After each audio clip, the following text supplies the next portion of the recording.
And now Storm Tracker weather with East Idaho's chief meteorologist, Doug Iverson.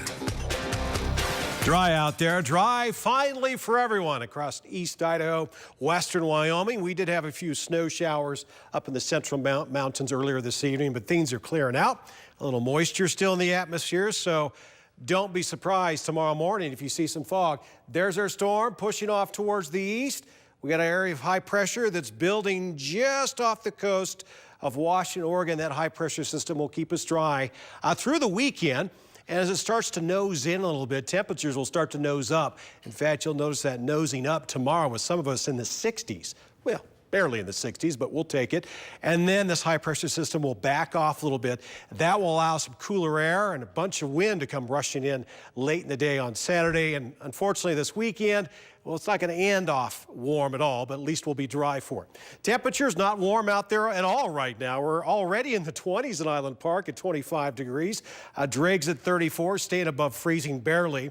23 in Yellowstone, so it can always be colder. Pocatello right at 41. American Falls also checking in with a current temperature of 41 degrees. And we're barely above freezing right now in Arco. Malad City at 34.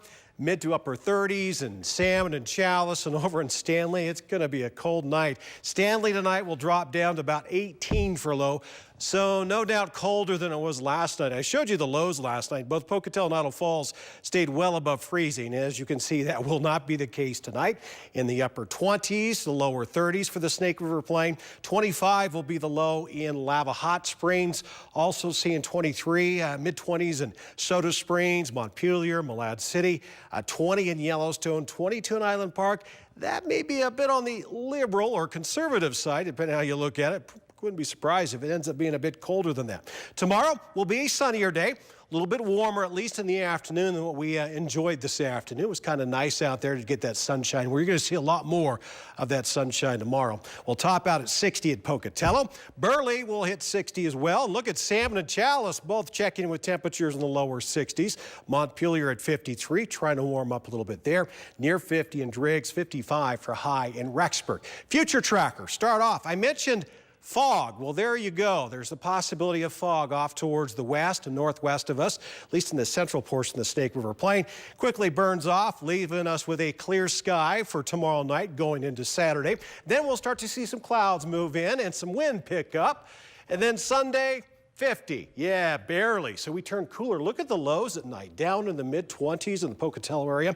That is definitely cold in town. Idle Falls, 7-day forecast. Windy on Saturday and a cool one on Sunday. Thank goodness it won't be quite as windy as what we're expecting Saturday. Look at the low Sunday night, 18. For the Rexburg 7-day forecast, we got some clouds, a little bit of cloudiness on Saturday. We got certainly some wind, and then it turns cooler. Sunday only in the 40s. But as you can see, next week this time will be quite a bit warmer. Teton area, there's a chance of rain and snow showers. That would be late in the day on Saturday. Cold one for your Sunday, only 38. Thankfully, we're not there long. Central Mountains, 7-day forecast. Lots of sunshine to start off the weekend. Sunday, a high of only 46. But a few days after that, we'll be about 20 degrees warmer.